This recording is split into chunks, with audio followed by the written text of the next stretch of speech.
മറന്നു ഹബീബായ റസൂലുള്ളാഹി സ്വല്ലല്ലാഹു അലൈഹി വസല്ലം തങ്ങളെ സ്നേഹിച്ചു. നബി സ്വല്ലല്ലാഹു അലൈഹി വസല്ലം തങ്ങൾക്ക് സ്വതക്ക കൊണ്ടുവന്ന സമയം ഉമർ റളിയല്ലാഹു അൻഹുവിനോട് ചോദിച്ചു, തങ്ങൾ എന്താണ് കൊണ്ടുവന്നത്, എത്രയാണ് കൊണ്ടുവന്നത്? അപ്പൊ ഇത്ര കൊണ്ടുവന്നിട്ടുണ്ട്, ഇത്ര അവിടെ ഉണ്ട്. സിദ്ദീഖ് റളിയല്ലാഹു അൻഹു നബി സ്വല്ലല്ലാഹു അലൈഹി വസല്ലം തങ്ങളോട് ചോദിച്ചു, എന്താണ് ബാക്കി വെച്ചത്? ഞാനൊന്നും ബാക്കി ചെയ്യില്ല, ഉള്ളതെല്ലാം കൊണ്ടുവന്നു. ഹബീബായ റസൂലുള്ളാഹി സ്വല്ലല്ലാഹു അലൈഹി വസല്ലം തങ്ങൾക്ക് സ്വന്തത്തെ മറന്നു. ഹബീബായ റസൂലുള്ളാഹി സ്വല്ലല്ലാഹു അലൈഹി വസല്ലം തങ്ങളെ സ്നേഹിച്ചു. സൗർ ഗുഹയിൽ കയറുമ്പോൾ മഹാനായ സിദ്ദീഖ് റളിയല്ലാഹു അൻഹു നിമിത്തങ്ങളോട് എന്താ പറഞ്ഞത്? തങ്ങൾ പുറത്തു നിന്നോളൂ, ഞാനൊന്ന് കയറി ചെക്ക് ചെയ്ത് പ്രൊട്ടക്ഷനൊക്കെ വരുത്തിയിട്ട് തങ്ങൾക്ക് കയറാം.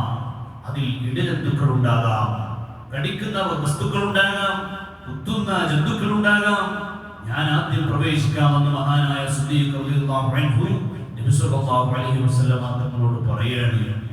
അപ്പോൾ സിദ്ദീഖ് റളിയല്ലാഹു അൻഹു ഈ കടിയേൽക്കുകയില്ലേ, ഈ ജന്തുക്കളുടെ കുത്തുകൾ ഏൽക്കുകയില്ലേ, ഈ വിഷജന്തുക്കളുടെ വിഷങ്ങൾ ഏൽക്കുകയില്ലേ എന്നുള്ള ചോദ്യം ഉണ്ടാവാം.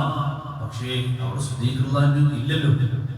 സിദ്ദീഖ് റളിയല്ലാഹു അൻഹുവിന്റെ മനസ്സിൽ സിദ്ദീഖ് റളിയല്ലാഹു അൻഹു ഇല്ല, സ്വന്തത്തെ തന്നെ മറന്നു. ഹബീബായ റസൂലുള്ളാഹി സ്വല്ലല്ലാഹു അലൈഹി വസല്ലം തങ്ങളെ സ്നേഹിച്ചു. ആ കഥയിലേക്ക് ഞാൻ കടക്കുന്നില്ല, ആ ചരിത്രത്തിലേക്ക് ഞാൻ കടക്കുന്നില്ല.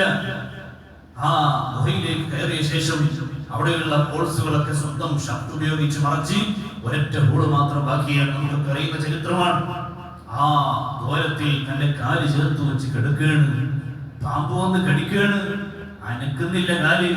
കാരണം തന്റെ മടിയിൽ കിടക്കുന്ന ആരാണ്? ലോകത്തിന്റെ നേതാവ് ഹബീബായ റസൂലുള്ളാഹി സ്വല്ലല്ലാഹു അലൈഹി വസല്ലം തങ്ങളാണ്. കാലനക്കുന്നില്ല, കാലനക്കാതെ വേദന കടിച്ചു പിടിക്കുകയാണ്. വേദനയുടെ കാഠിന്യത്താൽ കണ്ണിൽ നിന്ന് കണ്ണുനീരിങ്ങനെ ഉതിരിയാണ്. അതൊരു റിഫ്ലക്സ് പ്രവർത്തനമാണല്ലോ.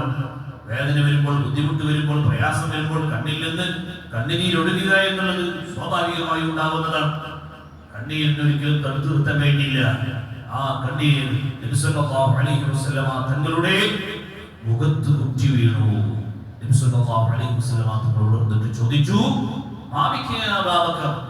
എന്താണ് സിദ്ദീഖ് റളിയല്ലാഹു എന്തു പറ്റി എന്ന് ചോദിച്ചപ്പോൾ മഹാനായ സിദ്ദീഖ് റളിയല്ലാഹു അൻഹു ആദ്യം പറഞ്ഞത് ഫിദാക അബീ വ ഉമ്മീ, ഫിദാക അബീ വ ഉമ്മീ, എൻ്റെ ഉമ്മയും എൻ്റെ ഉപ്പയും അങ്ങേക്കു സമർപ്പണം, എൻ്റെ ഉപ്പയും ഉമ്മയും അങ്ങേക്ക് തരണം. എൻ്റെ ഉപ്പയും ഉമ്മയും മാറ്റി നിർത്തിയിട്ടാണെങ്കിലും എന്നല്ല അതിന്റെ അർത്ഥം. നമ്മുടെ ഒരു പാട്ടുണ്ടല്ലോ, ഉപ്പ ഉമ്മ അതിലും മേലെ ഇഷ്ടം എൻ്റെ നബിയോട് എന്ന് പറഞ്ഞതുപോലെ ഫിദാക അബീ വ ഉമ്മീ, എൻ്റെ ഉപ്പയും ഉമ്മയും അങ്ങേക്ക് തരണം. അതിനേക്കാൾ മീതെയാണ് ഹബീബായ റസൂലുള്ളാഹി സ്വല്ലല്ലാഹു അലൈഹി വസല്ലം എന്നാണ് അതിന്റെ ഉദ്ദേശം. എന്നിട്ട് മഹാനായ സിദ്ദീഖ് റളിയല്ലാഹു പറയാണ് ഫിദാക അബീ വ ഉമ്മീ, എന്നിട്ട് പറയാണ് എൻ്റെ കാലിൽ പാമ്പ് കടിച്ചിട്ടുണ്ട്. സ്വന്തത്തെയും മറന്നു ഹബീബായ റസൂലുള്ളാഹി സ്വല്ലല്ലാഹു അലൈഹി വസല്ലം തങ്ങളെ സ്നേഹിച്ചു സിദ്ദീഖ് റളിയല്ലാഹു അൻഹു. സൗറിൽ നിന്ന് ഇറങ്ങുകയാണ്. നബി സല്ലല്ലാഹു അലൈഹി വസല്ലം തങ്ങൾ ചോദിക്കുന്നത്, സിദ്ദീഖേ നിന്റെ ഷർട്ട് എവിടെ? സിദ്ദീഖ് റളിയല്ലാഹു പറഞ്ഞു, എൻ്റെ ഷർട്ടാണ് ഗുഹയിലെ ദ്വാരങ്ങളിൽ തിരികെ വെച്ചത്. സിദ്ദീഖ് റളിയല്ലാഹു ഷർട്ടിന്റെ ആവശ്യമുണ്ടോ? യാത്രക്ക് ആവശ്യമില്ല. കാരണം എന്തേ? സ്വന്തത്തെയും മറന്നു. ഹബീബായ റസൂലുള്ളാഹി സ്വല്ലല്ലാഹു അലൈഹി വസല്ലം തങ്ങളെ സ്നേഹിച്ചു. ഞാൻ വിഷയത്തിലേക്ക് തിരിച്ചു വരികയാണ്. ഹബീബായ റസൂലുള്ളാഹി സ്വല്ലല്ലാഹു അലൈഹി വസല്ലം തങ്ങൾ പറഞ്ഞു, കരാർ ചെയ്താൽ അത് ലംഘിക്കാൻ പാടില്ല. ഒരാളെ വിശ്വസിച്ചാൽ നിങ്ങൾ വഞ്ചിക്കാൻ പാടില്ല. ഈ 6 കാര്യങ്ങളിൽ 3 കാര്യങ്ങൾ നമ്മളിപ്പോൾ ചർച്ച ചെയ്തു കഴിഞ്ഞു. കരാറിൽ ചെയ്താൽ അത് ലംഘിക്കരുത്. ഒരാളെ വിശ്വസിച്ചാൽ വഞ്ചിക്കാൻ പാടില്ല. നമ്മെ ഒരാൾ വിശ്വസിച്ചൊരു കാര്യം ഏൽപ്പിച്ചാൽ വഞ്ചിക്കാൻ പാടില്ല. കടം വാങ്ങിയിട്ട് നാളെ തരാമെന്ന് പറഞ്ഞാൽ ആ വാക്ക് മാറ്റാൻ പാടില്ല. നാളെ തരാൻ കഴിയൂലേ, പിന്നെ നാളെ തരാന്ന് പറയാൻ പാടില്ല. അടുത്ത ആഴ്ച തരാം എന്ന് പറയാണ്, അടുത്ത ആഴ്ച കൊടുക്കുന്നില്ല, പിന്നെ അടുത്ത ആഴ്ച തരാന്ന് പറയരുത്, അടുത്ത മാസം തരാമെന്ന് പറയണം. കടം വാങ്ങിയാൽ, നിശ്ചിത അവധി പറഞ്ഞാൽ പിന്നെ അവധി ലംഘിക്കാൻ പാടില്ല. വലിയ തെറ്റാണത്. കടം വലിയ അപകടകരമാണ്. കടം വാങ്ങാതിരിക്കാനാണ് നമ്മൾ ശ്രമിക്കേണ്ടത്. അല്ലാഹു നമുക്ക് കടങ്ങളിൽ നിന്ന് കാക്കുമാറാകട്ടെ. സാമ്പത്തിക അഭിവൃദ്ധി നമുക്ക് നൽകുമാറാകട്ടെ.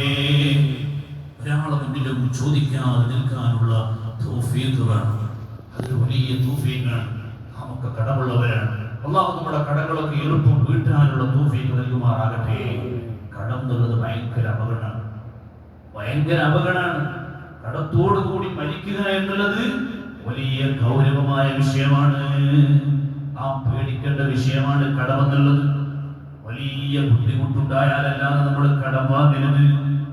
കടം വാങ്ങി ഹജ്ജിന് പോകാൻ പരിശുദ്ധമായ ഇസ്ലാം പറഞ്ഞിട്ടില്ല. കടം വാങ്ങി ഉംറക്ക് പോകാൻ പരിശുദ്ധമായ ഇസ്ലാം പറഞ്ഞിട്ടില്ല. കടം വാങ്ങി സിയാറത്തിന് പോകാൻ പരിശുദ്ധമായ ഇസ്ലാം പറഞ്ഞിട്ടില്ല. കടം ഭയങ്കര അപകടമാണ്. മഹാനായ അബൂ ദർ അൽ-ഗിഫാരി റളിയല്ലാഹു അൻഹുവിനോട് ഹബീബായ റസൂലുള്ളാഹി സ്വല്ലല്ലാഹു അലൈഹി വസല്ലമ തങ്ങൾ നൽകിയ പ്രധാനപ്പെട്ട സദുപദേശങ്ങളിൽ മർമ്മപ്രധാനമായത് മഹാനായ അബൂ ദർ അൽ-ഗിഫാരി റളിയല്ലാഹു അൻഹു പറയുന്നുണ്ട്, എന്നോട് തങ്ങൾ പറഞ്ഞു, വഅല്ലാ അസ്അല അഹദൻ ഷൈആ, ആരോടും ഒന്നും ചോദിക്കരുത്. സ്വന്തം ആവശ്യത്തിന് വേണ്ടി മറ്റുള്ളവരുടെ മുമ്പിൽ കൈ നീട്ടരുത് എന്ന് ഹബീബായ റസൂലുള്ളാഹി സ്വല്ലല്ലാഹു അലൈഹി വസല്ലമ തങ്ങൾ മഹാനായ അബൂ ദർ അൽ-ഗിഫാരി റളിയല്ലാഹു അൻഹുവിനോട് പറയാണ്. കടം ഭയങ്കര ഗൗരവമാണ്.